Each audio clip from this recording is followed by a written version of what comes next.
모든 지방자치단체장들은 세금 연구를 하고 앉아가지고 어떻게 하면 우리가 세금을 많이 거둘 것인가, 어떻게 하면 우리 지역에 저 땅을 많이 훼손시켜가지고 저기다가 공장을 많이 짓고 저기다가 호텔을 많이 지어라, 저기다 모텔을 지어라. 춘천 우리 서울 시민이 먹는 상수원인 팔당호에는 옛날에 식당이 20개 있었는데 이제는 10,000개가 있어요. 그 정도로 지자체들은 돈을 벌기 위해서 혈안이 돼 있어요. 그래서 지자체들은 하나의 회사입니다. 이러한 우리나라가 잘못돼 가고 있는 것을 우리가 지금 바로잡아야 됩니다. 국민을 다스리다니. 국민의 대표예요. 그래서 대통령 이름은 국민 대표로 바꾸겠다. 대통령은 사면권을 폐지하겠다. 맨날 560 부정한 놈들 잡아 넣어놔면 뭐합니까? 김영삼이가 뒤에서 자 정치적인 흥정으로 야 저거 풀어줘라. 야 저거 사면해줘. 야 이번에 무슨 8.15 특사가 있다며. 야 2,000만 원만 가져와 풀어줄게. 다 풀어줘. 이거는 맨날 사면 들어가봐야 빼쫓고 돈 많은 놈은 다 빠져나와. 이렇게 되면은 사법부에 망신이요 재판한 판사만 피곤한 거야. 그 사람은 잠 못 자고 맨날 재판하느라고 고생했는데 재판해놓으면 뭐해? 맨 위에 대통령이 밑에 똘마이들한테 야 그거 풀어줘라. 뭐 그럼 사면해. 이게 나라 꼴이 말이 안 되는 거야. 전두환 노태우 사면하자고. 국민투표가 아니고는 어느 누구도 전두환 노태우를 사면할 수가 없어요. 지가 대통령이라고 뭐 때문에 전두환 노태우를 사면합니까? 말하자면은 국민들에게 투표를 붙여 국민이 60% 풀어줘라.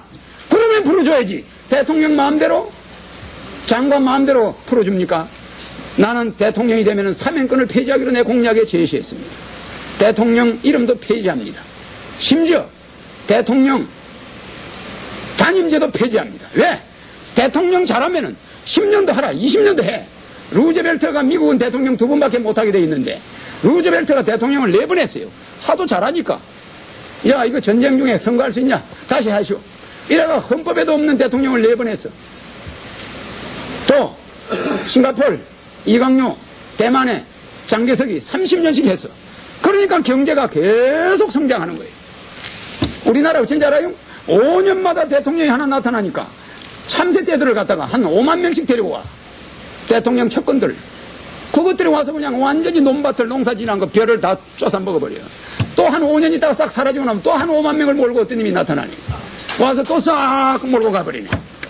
에? 아니, 이게 있을 수 있는 일입니까? 이래서 앞으로 장기 집권이고 뭐고 내가 공화당을 왜 좋아하냐? 박정희 대통령은 18년을 집권을 했지만은 박정희 대통령이 뭐라고 했느냐? 경부고속도로를 공사를 하겠다 하니까 김대중, 김영삼이가 불도저 앞에 가서 옷도둑이 딱 벌고 들어누워. 그때 그래서요. 텔레비 봤죠? 아, 그러니까 불도저가 밀려고 하니까 이거 보시오. 그 넓은 운동장 같은 길을 뚫어서 뭐 하려고 그래? 앞으로 100년 동안에 이거 못 써먹어.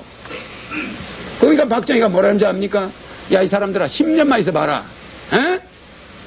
땅, 그 경부고속도로 놓는 땅 가지고 여기서 서울서 인터체인지까지 땅도 못 산다.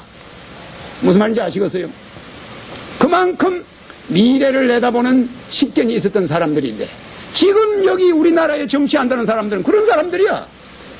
고속도로 놓겠다면 낳지 마라. 포항제철 공사하겠다니까 세계에서 제일 큰 제철소입니다. 지금 포항제철이. 그런데 김대중, 김영삼이는 야, 이 사람들아 우리나라에 쎄쓸 데가 어디 있냐? 쎄쓸 데가 뭐 때문에 제철소를 만드냐? 당신들 미치지 않았냐? 박정희 당신. 이래가지고 대들어서 그러니까 박정희가 어안이 벙벙할 거지. 야, 이 사람들아 앞으로 10년만 있어봐라. 이런 제철소가 하나 더 있어야 된다. 이게 뭡니까? 바로 이러한 정치인들이 지금 판을 치고 있어요. 이거를 싸그리 물갈이 해야 됩니다. 내가 텔레비 나가서 떠들면은 여러분 원자탄 구경 안 했죠? 일본 히로시마에 떨어지는 원자탄. 그건 유가 아니에요. 텔레비 나가서 내가 TV 연설을 5번 정도만 딱 하면은 물론 한 20번 하게 돼 있는데 한 5번째쯤 되면 대한민국의 원자탄이 터져. 그게 공화당 원자탄이에요. 무슨 말이냐면은 이제 국민 정신을 바꿔야 되거든. 길 막던 놈들, 포항제철 못 만들게 한 놈들, 지금 경부고속철도 놓는데 내년부터 연간 경부고속철도를 다 놓고 나면은 연간 1조 원 적자가 난다는 거예요. 그래요. 그 포항제철 공사할 때는 연간 2조 적자 난다고 한 놈들이야. 근데 이번에 좀 줄었어. 연간 1조가 적자 난다고 그러는데 실제 연간 1조의 흑자가 날 가능성이 있어요. 그래서 앞으로 대한민국을 이끌어갈 대통령은 선견지명이 있어야 돼. 그래서 미래를 내다보고 그 미래에 대해서 국민들에게 전 국민이 반대하는 것, 국민적인 반대에 부딪히는 것만이 국민에게 도움이 되는 거예요. 전 국민이 목숨을 걸고 반대하는 제도는 반드시 국민에게 좋아요. 그러나 국민들이 목숨을 걸고 해달라는 거, 즉 호텔 짓게 그린벨트 좀 풀어달라, 뭘 좀 해제해달라, 야 저기 식당을 좀 짓게 해달라, 맨 3차 산업 놀고 먹겠다는 거, 맨 이런 것만 국민들은 해달라고 그래. 1차 산업은 죽어도 안 하려고 그래. 종업원 데리고 사업하는 거, 제조하는 거 안 하려고 그래. 이런 우리 국민이 원하는 대로만 가면은 우리나라는 머지않아서 망합니다. 그 여관에 가서 잘 사람도 없어지고, 그 호텔에 가서 잘 사람도 없어지지만, 그 식당에 가서 밥 먹을 사람도 없어지고, 점차적으로 3차 산업은 몰락합니다. 지금 우리나라에 100만 명이라는 여성들이, 젊은 아리따운 여성들이 술집에 있어요. 그 여자들이 시집을 가서, 그 여자들이 엄연히 가정주부가 돼 있어야 될 여자들이 100만 명 정도가 술집에 있다. 그렇게 만들어 놓으니까 하늘에서, 야, 너가 고생 좀 해봐라. 너가 맨날 경기가 그렇게 흥청망청할 줄 아냐? 고생 좀 해야 된다, 대한민국. 너가 이놈들 하는 게 뭐야? 전부 향락산업, 전부 놀고 먹자, 전부 술판이고, 밤 돼서 집에 들어가는 사람이 없어. 12시 전에. 로마가 왜 망한지 압니까? 로마가 기독교 때문에 망했습니다. 망하기는. 로마가 종들을 데리고 있었던 이스라엘 민족이 로마의 종이었는데, 그 사람들이 전부 가정에 충실했는데, 로마 사람들은 집에를 안 들어가. 잘 먹고 잘 사니까 맨날 군인들이 많아가지고 바깥에서 다른 여자들하고 놀고 집에를 안 들어가고 이러다 가정이 파괴되니까 로마가 서서히 멸망해서 로마는 가정이 파괴됨으로써 없어졌습니다. 그런데 우리나라도 오늘날 이런 현상이 일어나고 있습니다. 술집 많아지고 복덕방 많아지고 변호사 많아지고 이런 사회가 되면은 로마처럼 망하는 겁니다. 그래서 나는 여러분들한테 그 불이 없으니까 차라리 낫네. 그래서 저는 사실 웃으면서 이야기를 합니다만은 오늘 제 이야기를 듣고 여러분들이 내 자식을 위해서 우리나라를 위해서 반드시 제 이야기를 들어야 됩니다. 들어보시고 저는 대통령을 욕심하는 사람 아닙니다. 대통령 이름도 없애려고 하는 사람이고 조선 왕조를 부활해서 여기 우리의 조선 왕조의 고종 황제의 친손자입니다. 우리 이석재아님이 고종 황제님의 친손자가 지금 여기 와 계십니다. 여러분도 잘 알지만 비둘기 집을 부르고 우리나라에 유명했던 텔레비에 많이 나오셨던 이석재아님입니다.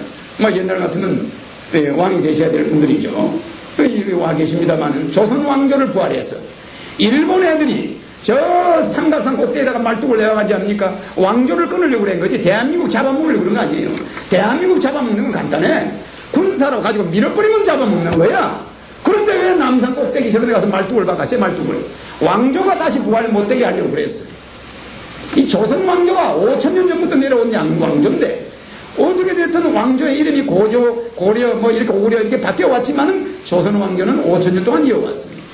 세계에서 제일 오래된 왕조예요. 이 왕조에 사실은 여러분들은 고조선에서부터 고구려니 고려니 조선이 내려왔다 해서 그 왕조가 정통성이 있느냐고 그러면 정통성이 있습니다. 이런 왕조도 있습니다. 임명제 왕조라 해가지고 내가 왕을 하다가 내가 가장 존경하는 분인데 또 왕을 넘겨주는 수가 있어요. 또 그분은 또 왕을 하다가 자기가 가장 존경하는 분인데 또 왕을 넘겨줍니다. 이런 왕조도 있기 때문에 고구려부터 고조, 신라 이렇게 내려온 거 백제부터 내려온 거 다 왕조의 역사입니다. 5,000년 됐습니다. 거기에 몇 번 맥이 바뀌었대서 왕조가 아닌 게 아니에요. 이거를 일본이 끊으면 대한민국은 왕조만 끊어버리면 대한민국은 맥을 못 쓴다. 왜? 서로 잘난 사람들이니까.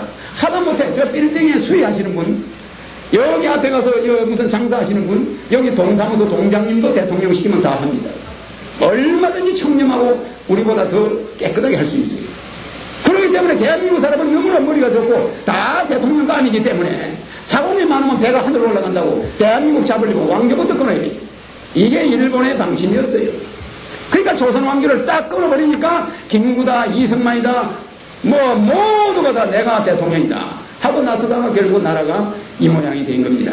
그러니까 여러분 잘 아시다시피 조선 왕조를 저는 부활해서 우리나라에 형식적으로 왕이 있어야 남북 선거 없이 북한도 국호가 조선이니까 왕이 남북을 대표하고 외교권을 주고 대통령은, 남한 대통령은 국방권과 행정권을 가지고 북한 대통령은, 북한에 있는 주석들은 자기 북한 국방권과 행정권을 가지고 우리가 서로 협조하면서 원자력 발전소도 만들고 서로 유기적인 협조를 하면서 아주 먼 훗날 우리의 컴퓨터를 만드는 이세들이 통일을 해야 돼. 우리는 통일을 할 수가 없는 거예요. 우리는 전쟁이라는 감정도 있거니와 6.25 사변이라는 악몽도 있고 우리는 여러 가지 문제가 있어요. 왜 우리가 통일되면 안 되냐? 우리가 있을 때 하면 안 돼. 독일이 통일이 딱 되고 나니까 부동산 관련 재판이 60만 건이 일어났어요. 동독에 있는 땅 저거 내 거다. 서독에 있는 땅 저거 내 거다. 이래가지고 재판이 붙은 게 60만 건이에요. 앞으로 150년간 재판을 해야 된다는 거예요. 이게 무슨 소리냐? 우리나라 사람, 지금 이 세대들이 통일이 되면은 땅 싸움이 붙어가지고 오히려 남북한이 전쟁이 날 가능성이 있어요. 200만 건 정도 부동산 재판이 일어날 가능성이 있습니다. 전부 북한에 가서 이게 내 땅이었는데 왜 네가 가지고 있냐? 야, 이건 내 땅이다. 뭐 이래가 지주들이 나타나면 난리가 나고 국민이 엉망이 됩니다. 그래서 이 기성세대들, 땅 좋아하는 사람, 이 우리 대한민국 사람들, 늙은 사람들 다 죽고 나면 통일이 돼야 돼. 그 서둘 거 없어요. 그래서 나는 통일 문제에 관한 한 서둘지 않습니다. 남북한이 단계적으로 조선 왕조를 부활해서 민족의 구심점을 만들고, 그 영국과 일본도 왕이 딱 있으니까 메카드가 우리나라에 와가지고 제일 먼저 일본 2등, 일본의 천황폐하는, 그 사람들이 말하는 천황폐하는 못 죽이고 일본의 전복을 다 총살시켰어요. 총살시켰는데 천황한테 가서는 메카드가 90도로 절을 한다. 천황한테 가서 왜 자기 그 수상을 싸죽인 놈이 천황한테 가서 90도 절을 해요. 그게 일본이 천황을 모시고 있는 중요한 이유입니다. 왜 그러냐? 천황을 놔둬야 천황을 앞으로 이용해가지고 일본을 통솔이 가능하잖아. 그렇지 않으면 일본이 섬나라인데 여기저기서 벌떼같이 들고 일어나면 그걸 어떻게 통솔하냐 이거예요. 그래서 나름대로 국왕제도는 구심점이 됩니다. 그래서 우리가 꿀벌을 보면 알아요. 여왕벌을 갖다 죽여버리면 그 벌들이 우왕좌왕하다가 다 도망가 버려요. 국가도, 대통령은 국가의 정신적인 지주가 될 수 없어요. 그래서 대통령 이름은 없애고 국민 대표로 바꾸고 국왕을 옹립해서 앞으로 대한민국은 국왕이 남북을 대표하는 외교권을 가지도록 제가 할 것입니다. 물론 우리 국민들이 앞으로 조선 왕조가 부활돼가지고 경복궁에서 국왕이 당신 당상관 하시오, 당신은 정이푼, 모든 현역 장관들은 관직을 가지겠죠. 왕실의 관직도 가집니다. 겸해서. 그러면 무슨 행사를 할 때 실제 문화재가 아니고 그 살아있는 문화재로 바뀌어 실제 모든 장관들이 당상관이 뭐니 예복을 입고 한 번씩 왕궁에 가서 행사도 하고 그게 실제지. 그래서 무슨 큰 국가적인 행사도 하면은 우리 국민들의 마음이 옛날 몇천 년 전으로 돌아간 것 마냥 우리의 문화가 되살아나면서 우리나라 사람들의 마음이 푸근해져. 꼭 박 대통령이 총 맞아 죽을 때 우리 마음이 얼마나 허전했습니까? 그런 거와 같이 왕이 옹립이 되고 나면은 일본 사람들이 독도 저거 우리 땅이야. 그런 소리를 못해요. 이거 왕이 없으니까 대한민국 사람은 완전히 콩가루 집안이니까 이건 뭐 가서 이거 우리 땅이다 그래도 그 사람들이 잘 단결이 안 돼. 이렇게 생각하고 우리를 얕봅니다. 그리고 저는 일본이 끊어난 그 원자탄, 우리의 핵관계를 나는 핵을 만들어야 된다고 이제 주장을 합니다. 뭐 핵은 우리가 알다시피 일본이 우리나라를 침략했는데 독일은 우리나라를 침략해가 독일은 세계를 침략해서 먹으려다가 독일 자체가 미국과 소련에 의해서 잡혔어요. 전범입니다. 독일 자체가 전범이 돼가지고 미국과 소련이 놀아가졌습니다. 우리나라는 전범이 아니에요. 일본이 전범인데 전쟁은 일본이 시작해가지고 우리나라를 먹었는데 미국과 소련이 와가지고 우리나라를 구해준답시고 일본 놈을 다 잡아놓고 우리나라를 둘이서 놀아가지자. 그래가지고 미국하고 일본이 놀아가졌으니 우리는 완전히 피해자야. 저 도둑놈 잡아주러 119하고 경찰에서 와가지고 우리 집에 돌아왔다 이게 딱 돌아가지고 도둑놈 다 내가 쫓아놓고 야 누구 집 이거 119하고 경찰하고 둘이서 놀아가지자. 이런 식이야. 대한민국은 전쟁 피해 국가인데 전범 국가인 일본을 두둥강이 내가지고 저 홋카이도를 누가 가지 통치해. 일본 여러분들 맛을 좀 보여야 돼. 앞으로 식민 통치를 좀 해야 돼. 이렇게 해서 일본을 두둥강이 내야지. 왜 독일입니까? 우리나라가 독일은 전쟁을 일으켜서 전 유럽을 상대로 전쟁을 선포하고 아프리카를 먹고 들어가다가 일본은 어디를 먹었습니까? 아시아를 먹었고 서로 결합을 해서 세계를 지배하려다가 그렇게 나라가 두동강이 난 거고, 우리나라는 아무 죄도 없이 가만 앉아있다가 일본 사람한테 의해서 두동강이 났으면, 미국이 찾아줬으면 이 사람들이 엄연히 일본으로 물러가서 두동강을 내서 해야 될 텐데 우리나라를 놓았다 이거. 그로 인해서 유교가 나고 그로 인해서 우리가 본 피해는 엄청납니다. 그래서 나는 핵을 만들어서 우리가 핵을 가지고 있으면은 물론 미국에서 나를 죽인다고 공갈을 하고 네가 핵만 만들어봐라. 핵 만든다는 공약만 하니까 너는 지도새도 모르게 죽을 수도 있어. 이렇게 뭐 미국에서 이야기할 수도 있습니다. 박 대통령도 핵을 만들다가 죽었다고 우리가 다 알고 있는 사실이에요. 그래서 내가 공화당을 만든 이유는 박 대통령이 마지막 못한 것을 내가 해보겠다는 것입니다. 박 대통령보다 한 수 더 떠요. 여러분 잘 알지만 예수나 석가는 죽은 사람입니다. 그러나 죽은 사람이 산 사람을 통해서 역사하고 움직인다는 것, 뭐 그거는 기정사실입니다. 그래서 박정희가 비록 죽었지만 그 박정희의 죽은 사람이, 여기 도산 안창호 선생이 죽었습니다마는 도산 안창호 선생의 정신이, 내가 어릴 때 도산 안창호 선생의 시를 그 유언을 달달달 외웠습니다. 내가 여기 오기 위해서 외운 게 아니고 내가 어릴 때부터 외우고 있는 게 아까 도산 안창호 선생이 죽을 때 남긴 시입니다. 내가 국민학교 1학년 때부터 대통령 되겠다고 한 사람이 그걸 외울 수밖에. 그러나 왜 국민학교 1학년 때부터 대통령이 목표냐? 그게 문제입니다. 왜 멀쩡한 사람이 그 고생길로 걸어가냐? 무슨 독립운동 하듯이. 그건 가능성이 0.1%도 없는데 이상하게 나는 국민학교 어릴 때부터 그 가능성을 100%로 봤어요. 뭐 지금 이게 이제 도전입니다만은 그 틀림없이 또 이루어질 걸 보고 있습니다. 비행기 조종사가 여기서 미국을 간다고 할 때는 아침에 출근한다고 가방을 들고 딱 나가면서 자기 부인 얼굴을 한번 탁 쳐다봅니다. 자기 딸 얼굴을 한번 탁 쳐다봐요. 여보, 내가 갔다 올게. 그리고 자기 아들 얼굴을 한번 썩 쳐다봅니다. 그것은 내가 이 비행기를 타고 가면 오늘이 마지막인지도 모른다. 내가 가지고 있는 모든 재산, 내가 가지고 있는 내 이름, 나의 모든 것이 오늘 내가 가서 비행기 한 줄을 잡는 순간에 끝나는지도 모른다. 언제 비행기가 출항할지. 그러니까 자기 와이프 한번 더 쳐다봅니다. 여기서 미국으로 갔다 와야 되는데 여보 내가 갔다 올게. 그럼 난 죽으러 간다 소리입니다. 그러나 여기서 아침에 출근하는 사람, 자가용 몰고 출근하는 사람은 마누라 얼굴 자세히 안 쳐다봐요. 아들도 안 쳐다봐요. 이게 무슨 말이냐? 어려서부터 대통령이란 걸 목표로 한 사람은 절대로 경문질을 안 해. 내가 무슨 사소한 일을 할 때도 대통령 될 사람이 남의 고구마 밭에서 고구마를 빼먹는다. 야 이건 있을 수가 없어. 고구마 다시 빼먹다가 묻어. 대통령 될 사람이 담배를 핀다. 이거 문제 있어. 안 피워. 모든 것을 어려서부터 행동 하나하나가 달라지는 거예요. 왜 우리 어린이들한테 뜻과 이상을 어려서부터 교육을 제대로 심어야 되냐면 어려서 목표가 딱 정해져 있대.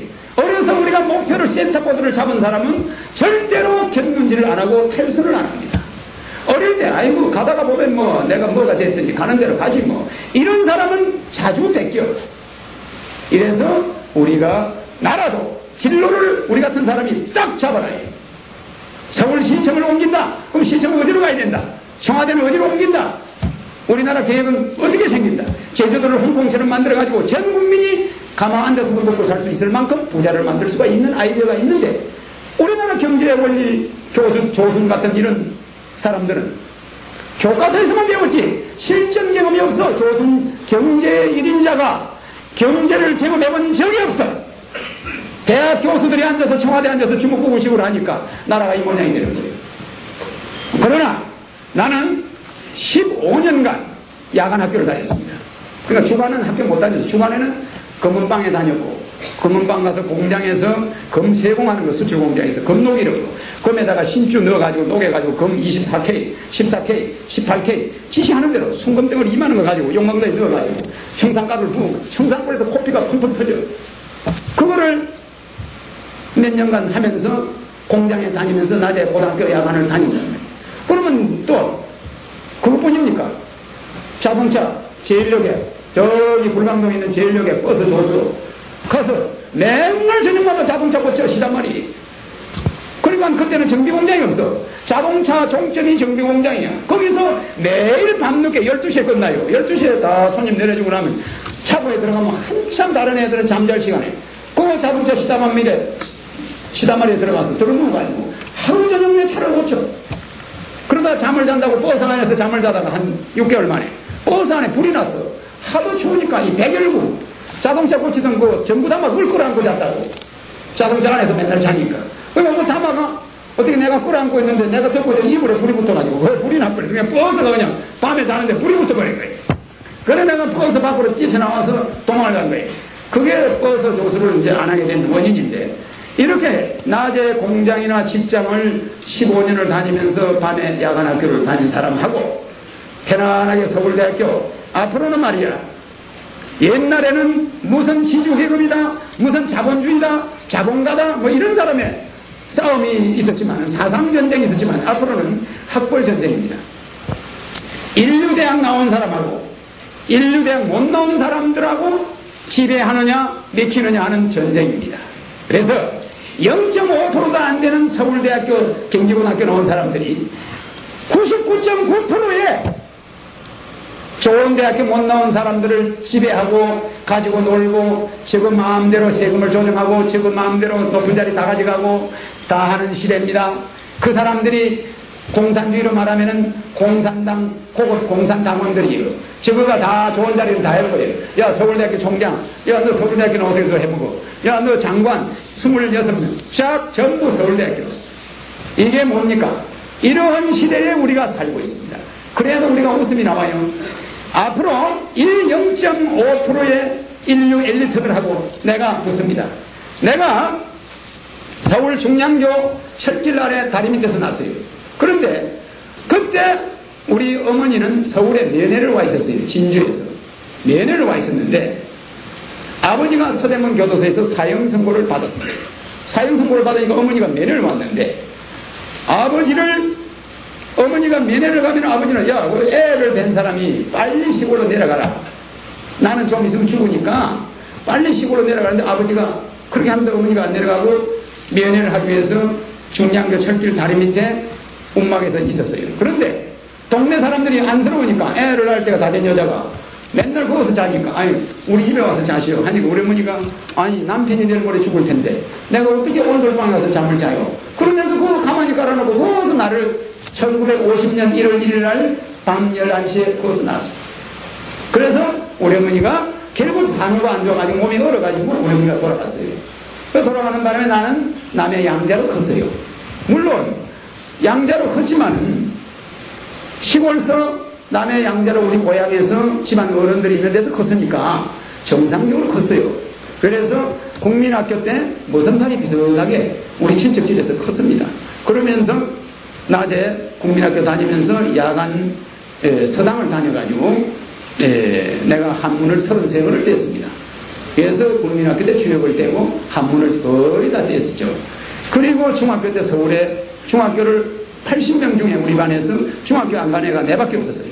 그래서 내가 1년 동안 기다리다가 안 되겠더라고요. 서울로 도망을 왔습니다. 그래 와서 남대문서 구두를 닦고, 맨날 구두를 닦고만 밤에 가서 야간 중학교를 들어갔는데, 숙제를 하려고 그러면은 한 30명이 한 방에서 자요. 조그마한 방에서 이렇게 1층, 2층, 3층을 계단식으로 해가지고. 그게 뭐가 합숙소인데 담배 연기 때문에 글을 못 봐요. 글을 읽을 수가 없어. 담배 연기 때문에. 그래서 안 되겠어요. 수일이 화계사에 가서 스님의 아들로 들어가가지고 스님의 아들로 이제 중학교를 다녔습니다. 야간 중학교. 그래서 야간 중학교를 다니고, 고등학교 1학년 때는 목사님 아들로, 강화문 내수동교회 홍근선 목사님 아들로 다녔습니다. 그래서 수일에 국민학교 중학교 다닐 때는 야간 낮에는 절에서 일해주고 밤에는 이제 학교를 가고 했는데, 이 고등학교 때는 목사님 아들이 있으니까 목사님이 낮에는 금은방에 시집을 시켜줬어요. 금반지 만드는 공장에 수출하는 공장이에요.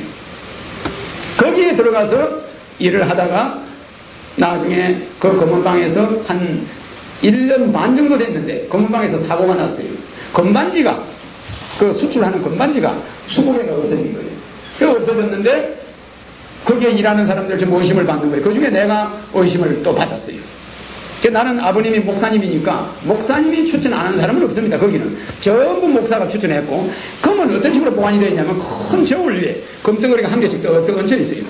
그러면 오늘 작업할 때는 그 금덩어리 있는 저울을 딱 내려가지고 작업을 해요. 이렇게 하면 언제나 금의 양이 일정이 돼, 무게가. 작업한 거고 안 한 거고. 이게 저녁 되면 전부 확인을 하는데 금반지가 20개가 없어지고, 이래가지고 젊은 애 5명이 모가지가 날라가요. 나도 의심을 받았지. 그 방에 있었으니까. 그게 딱딱 큰 방이가 되어 있거든, 방이. 그리고 창문이 없어요. 도둑놈 올까 봐서 창문이 완전히 밀폐가 되어 있어요. 공기가 얼마나 나쁜지 몰라. 그런데도 아버님이 거기 다녀라. 내가 목사 월급 가지고는 니하고 못 사니까 니 학비는 니가 벌어라. 이래가지고 그 검은 방을 내가 다녔습니다. 내가 이렇게 야간학교를 졸업하고 대학교 때는 우리나라 첫째 재벌 양자가 됐어요. 목사님 아들로 대학을 가려고 하니까 목사님이 야, 너 주일반을 가르치라 그래서 주일반을 한 2년을 가르치는데 토요일부터 일요일까지 책 한 번을 못 들어서 책 한 번 볼 시간이 없어. 애들을 가르쳐야 되니까 주일반 요만한 애들 하나님이 어떠고 막 좀 가르치니까 이걸 무슨 공부를 할 시간이 있어요. 아버지가 새벽 4시에 딱 새벽 기도하느라 깨워가지고 그때부터 기도로 시작해가지고 그냥 월요일 날까지 그냥 아무것도 못하는 거예요. 그래서 아버님, 나는 이제 아버님을 떠나겠습니다. 그 어디로 가냐? 나는 저 홍제동 꼭대기 가서 텐트 치고, 나는 고등학교 3학년 과정을 말라야 되겠으니까 아버님 혼자 사십시오. 아버님이 독신이거든. 평양에서 내려온 목사님인데, 홍건석 목사님. 아버님 혼자 사십시오. 난 가겠습니다. 이래가지고 내가 홍제동에 가서 텐트를 치고 야간학교를 다녔어요. 그러다가 밤중에 학교를 갔다 올 때는 그 호떡을 한 2개를 사와가지고 하나는 저녁이라고 먹고 호떡 하나는 가지고 있다가 아침에 먹어요.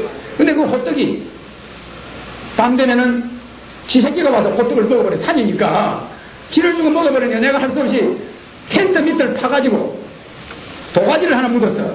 그 위에다가 베니다를 덮고 위에다 가마니를 깔았는데 나중에 그 일하러 갈 때는 가방을 그 밑에 넣어놔니까 학생들이 꼬마들이 몰라요. 그거가 놀이터야. 꼬마들 동네 그 당시 판자촌이 있었는데, 그래서 거기에서 밤에 학교 갔다 오니까 텐트가 날아가 버렸어.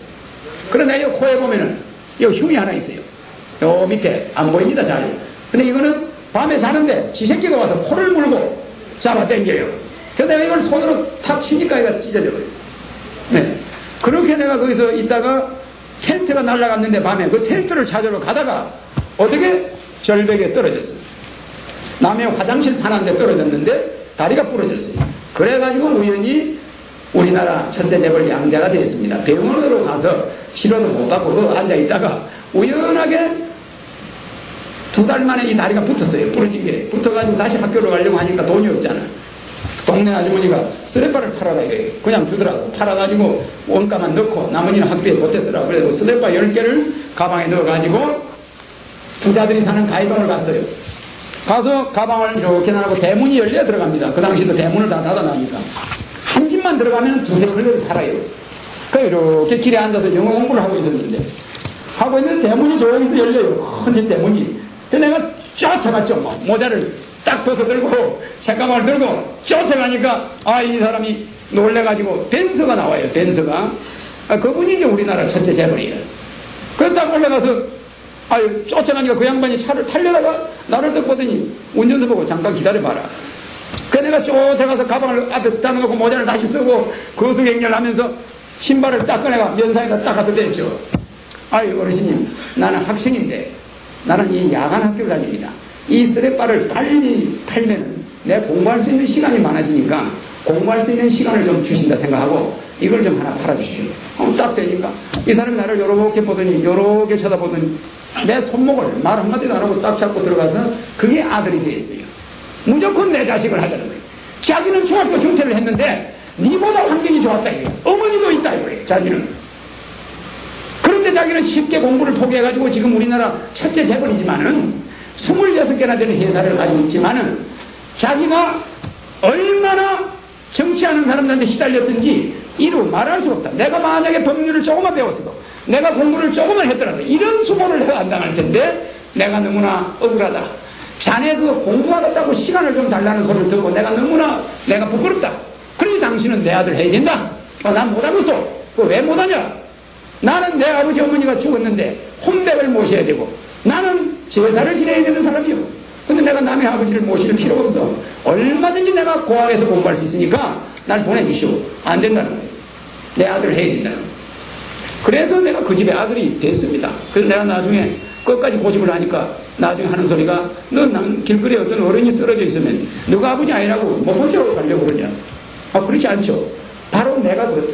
자네가 없으면 나 안 되니까 나를 좀 구해다오. 그래서 알았습니다. 그러면 내가 내일 올 테니까 쓰레밥 값만 주십시오. 나 가겠습니다. 그러니까 밥을 한 상을 채워서 밥을 다 먹을 때까지 사정을 하더라고. 다 먹고 나니까 쓰레밥 값을 주는 거예요. 그래서 10클레 값을 줘요. 그래서 10클레를 다 팔아주시는 겁니다. 10클레 내가 다 팔아줄게.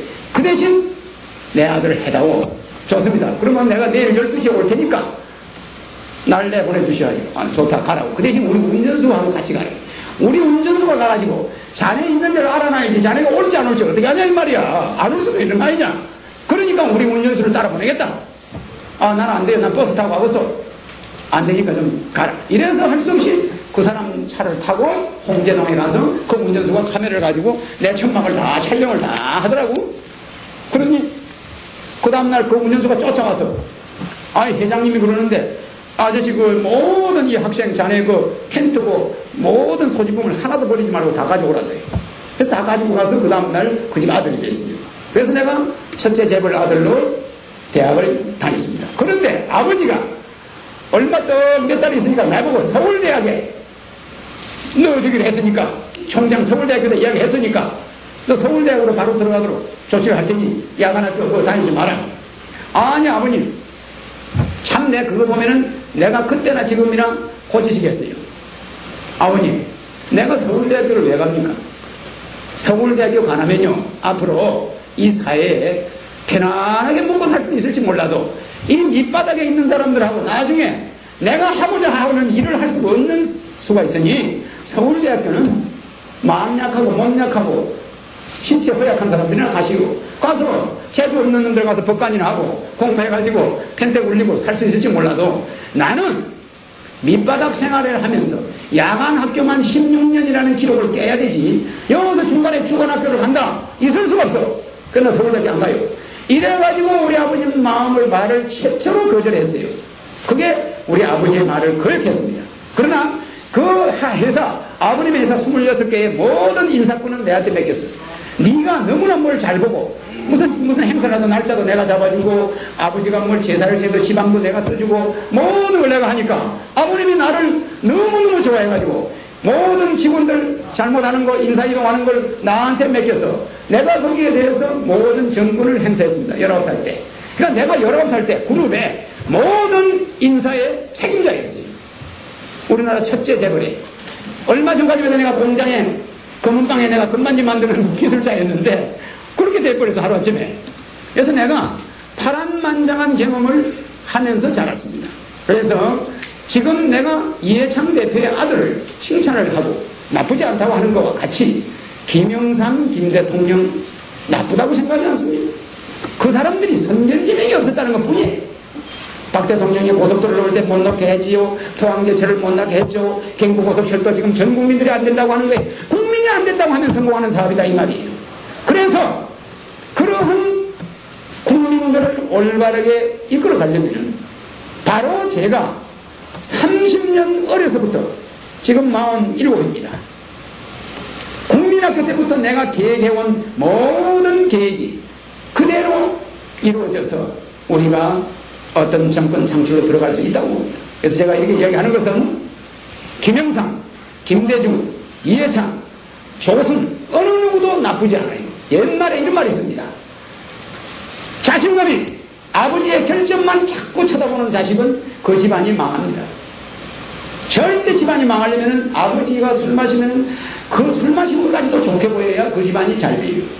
그런데 자식이 아버지 사사건거리 아버지 흉을 보는 거예요. 아버지 잘못된 거 자꾸 어머니 잘못된 거 같고 이러면 집안이 망하고 자식이 아버지의 좋은 점만 맨날 보는 거예요. 아버지가 나쁜 점이 많은데도 우리 아버지는 술을 저리 많이 먹고 맨날 집에 늦게 들어오고 저러지만 우리 아버지는 참 마음이 좋아. 이렇게 자기 아버지의 좋은 점만 보는 자식은 그 집안이 잘 되는 겁니다. 내가 대통령이 되겠다고 김대중, 김영삼 같은 사람 마냥 맨날 상대방 흠집만 찾아내가지고 시비하면은 그것이 되는 게 아닙니다. 그래서 전직 대통령들에 대해서 나는 존경심을 가집니다. 김영삼 대통령도 마찬가지고, 김현철이, 여러분 알지만 이해찬의 아들도 아무 잘못이 없지만 김현철이도 잘못이 없는 사람. 여러분들은 김현철이 잘못 없다고 그러면 날 때려죽일지 모르지만 그 사람도 효자야. 박찬호도 효자요, 이해찬의 아들도 효자요, 김현철이도 효자입니다. 왜 그러냐? 아버지를 당선시키겠다고. 다른 사람은요, 이성계 아들은, 큰아들은 아버지가 왕된다니까 배가 아파가지고 가버려. 물론 이방원이는 안 그랬습니다만 이성계 큰아들은 가버려서. 그러나 김영삼이의 둘째 아들은 아버지를 도왔어요. 큰아들은 안 도왔지. 아버지의 얼굴도 닮았지만 아버지를 위해서 목숨을 바쳤어. 지금 교도소가 있어. 아마 김영삼 대통령은 역사에 남는 대통령이 될 거예요. 왜? 경제는 망쳤지만 자기 자식을 교도소 보낸 대통령은 역사에 없습니다.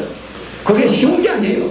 얼마든지 검사들한테 백을 써가지고 야, 사진에 이런 거 차단해라, 안 나오게 해라 할 수 있어요. 김영삼 대통령 성격 고지식합니다. 절대 그런 거 못 봐요. 내 자식이라도 문제 있어 조사해. 할 수 없어. 교도소가 그거요, 얼마든지 검사를 움직이고 여론을 조작할 수 있습니다. 그런 거 정도는 할 수 있어요. 그런데도 그 사람은 그러지 않았어요. 그러나 정책적으로 내하고는 달라요. 내같이 대학교 명칭을 폐지하겠다, 또 국회의원 제도를 폐지하겠다, 여자 50% 남자 50%, 모든 여성 단체장들이 배지를 붙여야 돼. 그러니까 여성 의원이 50%야. 뭐 다방조합장이 됐든 무슨 말이야 YWC 회장이 됐든 모든 여성단체에 배치를 붙여. 그래 여성 50% 남자 50%. 그래 국회의원 제도가 바뀌어. 현행 국회의원 제도는 없어. 여기는 자본주의입니다. 자본주의에서는 돈 버는 사람이 이거예요. 말하자면은 자본주의의 꽃은 직영단체입니다. 여기에 경영자 총연합회가 있으면 그 사람들 경영자 총연합회 회장은 국회의원보다 더 높은 자리예요. 그런데 김대중이가 야 너 전라도 한평에 가서 국회내, 김영삼이가 너 거제도 가서 국회내, 그럼 그냥 배치 붙여. 그 사람이 지정해주는 사람이 전부 국회를 장악해버려. 딱 두 사람이 지정하는 사람이 우리나라 국회의 절반을 장악한다 이겁니다. 김대중이가 야 너 저 전라도 저 여수에서 너 출마해, 너 내일 모레 배치 달아 이 소리예요. 딱 두 사람이 모든 우리나라의 국회의원을 좌우한다면은 그게 되겠습니까? 그게 안 됩니다. 모든 자본주의에서는 자본을 만드는 기업가의 대표, 노동자들의 대표, 노조의 대표, 모든 사회 다방조합장, 뭐 버스 사업조합장, 택시 사업조합장, 모든 장들이 배지를 붙여요. 그 사람들이 세금을 내. 무슨 지역 대표가 세금을 냅니까? 세금 내는 사람들의 나라예요. 이 나라는 세금 내는 사람들의 나라라고. 세금을 적게 내는 사람일수록 자격이 없다는 게 아니라 세금을 내는 사람들의 모임의 장이 국회의원이 돼야 이 나라가 바로 잡힙니다. 그래서 직능의회를 만들겠다. 그래서 저는 직능의회의 국회의원 제도를 폐지합니다. 이와 같이 모든 제도가 김영삼 대통령이나 김대중 총재보다 낫습니다. 예를 들어서 김대중 총재가 텔레비 어제 나와서 교육제도를 어떻게 하겠습니까? 대학 자율에 맡긴다. 내가 권총이 있었으면 그 자리에 있었으면 싸줍니다. 정말 권총을 안 차고 있으면 망정이지 텔레비를 향해서 그냥 총을 쏠 거예요. 우리나라 교육을 어떻게 바꿔가지고 우리가 어떻게 살 길이 있느냐 모르니까 대학 교육은 대학 자율에 맡기는 거예요. 그러면 앞으로 10년 이내에 우리나라에 있는 은행은 모두 망하고 우리나라에 있는 기업들은 다 망하고 대학 재벌이라는 재벌이 나타납니다. 대학 총장이 재단 이사장이 등록금 올려 학생을 몇 명 모집해 뭐 대학 재단 이사장이 졸지에 재벌이 돼버리고 모든 경제가 재벌이 됩니다. 이렇게 대학이 전 우리나라의 경제를 장악하게 되어 머지않아서 그래서 대학 자율화는 있을 수가 없습니다. 뭐냐? 대학 입학 제도를 폐지해야 돼.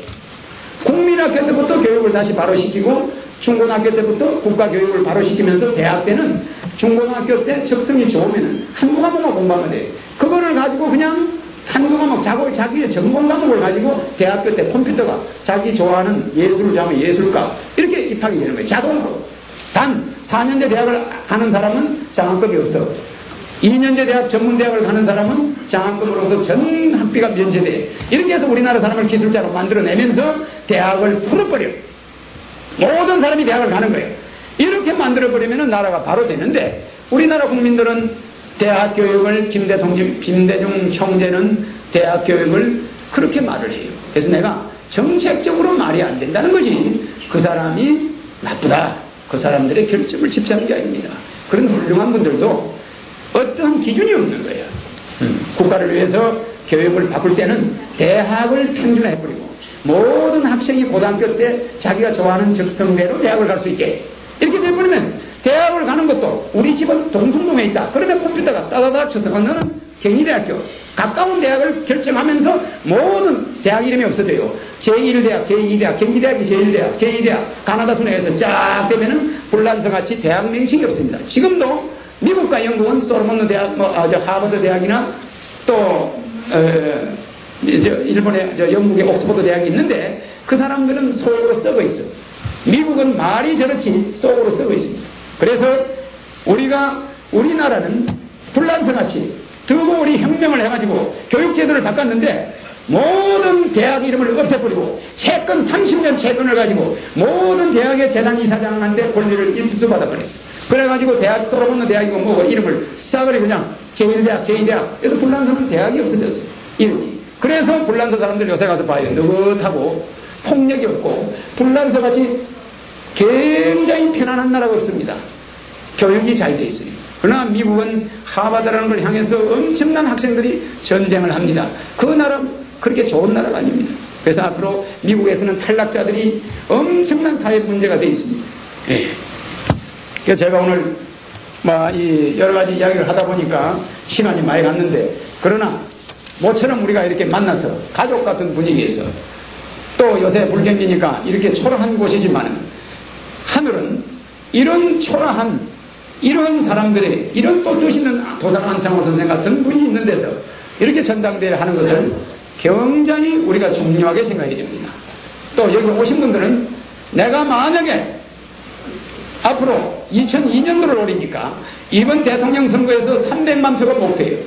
300만 표는 어떤 표냐? 여기 있는 200명이 말이요, 한 사람 앞에 5명한테만 가서 이야기하면은 300만 표가 나옵니다. 실제 그 중에 또 그 5명이 각자 또 5명의 이야기를 할 겁니다. 여러분들이 그것이 미국에서 쓰는 다단계 판매 전략입니다만은 이 200명이 정상적으로만 교육을 받는다면은 그 미국 사람들 하는 그런 조직 역학에 의해서 우리가 300만 표는 가능성이 있어요. 그러면 내가 300만 표를 얻은 다음에 앞으로 5년 후에 2002년도에 우리나라 대통령에 다시 출마합니다. 물론 앞으로 2년 후에 국회의원 선거인데 국회의원 20명이 목표예요. 국회의원을 창내보내가지고 20명을 붙여요. 물론 나는 정부로 들어갑니다. 애초에 달고 들어가겠죠. 그런 다음에 2002년도에 대통령 선거에서 내가 당선될 자신이 있습니다. 그러면은 여기 오신 분들은 내가 정부 이름을 명단을 다 가지고 있습니다. 여러분들은 우리의 최초의 선거운동원이고 또 내 이야기를 직접 들었기 때문에 여러분들이 자꾸 선전을 해준다면은 지금 주간현대라는 신문 가판대가 뭐 있으니까 그걸 사가지고 선전을 하면 됩니다. 그 모든 내용이 내가 지금 연설을 하는 내용이 거기 들어있어요. 주간현대 한부의 철원입니다. 그런데 10년 전에 2000년대 대통령이라고 지하철에 그 책이 나와요. 그런데 10년 전에 나는 소련이 없어진다고 했고 5년 있다가 소련이 없어졌어요. 그때 김영삼이가 3당 합당할 것이다 했는데 3당이 합당이 3년 후 4년 후에 됐어요. 그와 같이 내가 내다보는 내가 우리나라 1, 2, 3, 4대는 이승만이고 5대가 윤대선이고 윤대선은 과도기입니다. 6, 7, 8, 9는 박정희고 10대는 최고가 과도기입니다. 이번 15대가 과도기가 온다고 그 책에 써놨는데 정확하게 이번에는 과도기 대통령이 나타납니다. 과도기 대통령이 정확하게 나타납니다. 왜? 5대, 10대, 5대 윤대선이 과도기, 10대 최고가 과도기, 15대 인시과도기. 그러면은 이렇게 과도기 대통령이 3번 나타날 때마다 허시가 나타났어요. 자, 5대 윤대선이는 허정희가 만들었어요. 10대 최고는 허청희, 허상수, 허학규, 그분도 정대회를 만들어냈어요. 꼭 과도기 때는 허시가 나타나요. 이번이 15대 과도기인데 허정희가 나타났습니다. 동안대에 허정희가 15대 과도기 대통령 후보가 됐다가 16대 당선 17대, 18대, 19대, 20대 이 15년간 이 나라를 완전히 바꿔치웁니다. 5년까지는요, 들어가서 청와대 화장실도 잘 몰라요. 정말 거짓말이 아닙니다. 청와대 들어가서 건너는 데 가서 뭐 여기 매혹탕이 어디 있는지 여기 뭐가니 그거 보고 다니다 본래 잡아버려요. 절대로 거기 있는 강력을 얼굴도 잘 몰라. 전국에 대통령이 있는 수천 명 얼굴도 잘 몰라요. 그거 인사 파일을 가지고 이제 좀 파악하다가 아, 이 사람 일 좀 시켜버렸다. 그러면 그냥 세월이 가버려요. 그렇기 때문에 앞으로 대통령은 장기적으로 해야 경제가 지속적으로 올라가는 거예요. 이것이 저희 계획이고, 또 하나 우리 교육제도뿐만 아니라 경제제도 모든 이 잘못되어 있는 제도들을 전부 바꿀 것입니다. 그래서 여러분들은 제가 10대 혁명 공약이라는 것이 주간 현대신문에 지금 나와 있는데, 여러분들이 우리가 너나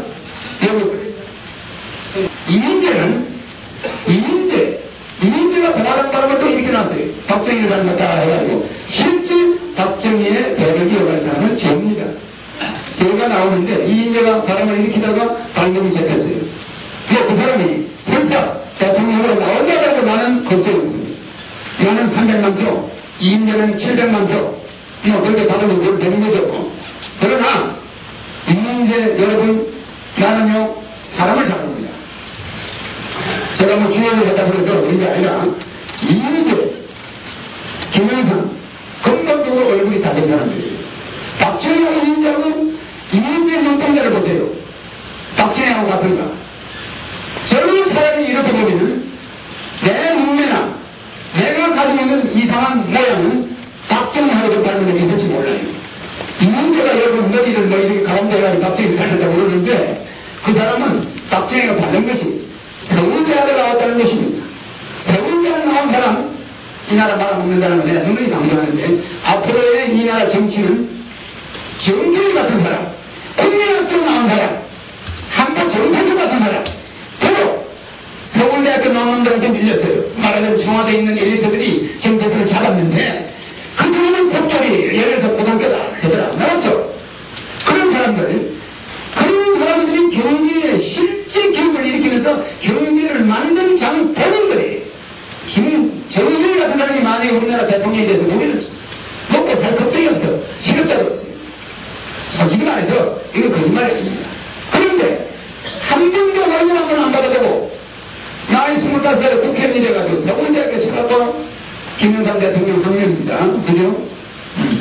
서울대 책상 앞에 앉아가지고. 근데 우리 이번에 공약에 앞으로 사법고시 행정고시 붙은 사람은 앞으로 9급 공무원부터 5급 공무원까지 9급, 8급, 7급, 6급, 5급까지 앞으로 1년간 연수가 아니고 직접 근무를 해서 1년 동안 그 공무원 생활을 마쳐야 검사, 판사가 된다. 이렇게 해서 그걸 바꿨습니다. 대통령이 되면 나는 그 대통령 4년 정도 페이지, 대통령 이름 페이지, 대통령 단임제 페이지, 그 다음에 사법관들, 그 모든 검사나 변호사는 그런 과정을 거치게 됩니다. 왜? 10년 동안 절간에 파묻혀서 법정만 파다가 2년 같은 경우야 갑자기 검사가 됐다.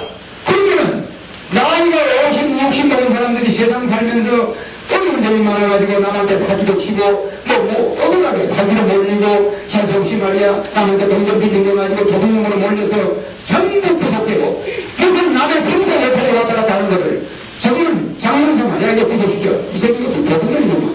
이런 생활 도둑질은 누가 하고 싶어 합니까? 말하자면 이런 세상을, 그 복잡한 세상을 어려운 점은 몰라. 22살에 똑같이 그런 사람도 있어요. 어린 나이에.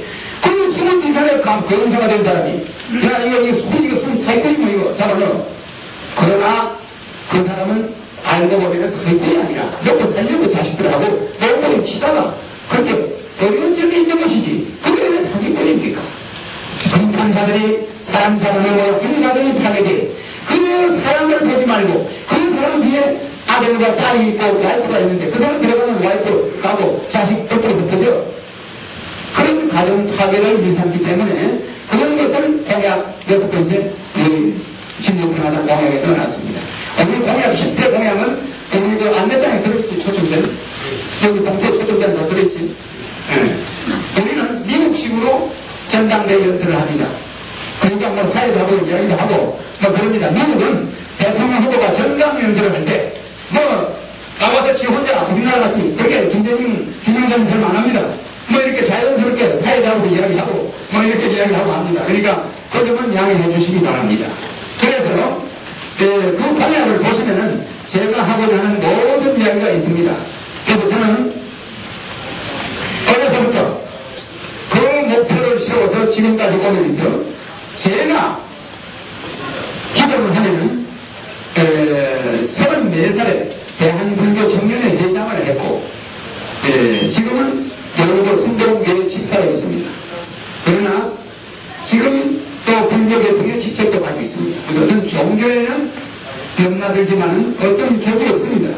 얼마 전에 김수환 총리님이 불교 방송에 나타나가지고 한 달간 불교 8만 대장경을 전 세계에 보도합시다고 캠페인을 했습니다. 그 불교 방송 들은 사람들이 있을 거예요. 그 다음에 누가 또 했느냐 하면은 수일리 가면은 아카데미 하고서 강원영 목사님이 있는데 그분이 한 달간 불교 방송에 나타나가지고 방송국의 전국을 통해서 여러분 8만 대장경을 전 세계에 보고합시다 이렇게 홍보를 했습니다. 그러니까 종교라는 것은 높은境界에 올라가보면은 동생 아무도 없어요. 다 이 세상은 하나님이 창조를 해놨고 거기에 모든 종교가 하나의 효제적인 관념이 있습니다. 그래서 내가 비단옷을 입다고 해서 남의 누더기 옷을 보고 저런 옷도 아니야. 그게 무슨 옷이냐 이 사람아. 이 비단옷이 옷이지. 그러면은 성질을 알릴 사람이 없습니다. 나름대로 자기가 존중하는 석가모니가 있다. 그 석가모니가 2500년 전에 돌아가셨지만은 그 사람이 죽어서 지금 살아있는 사람들을 움직이고 있습니다.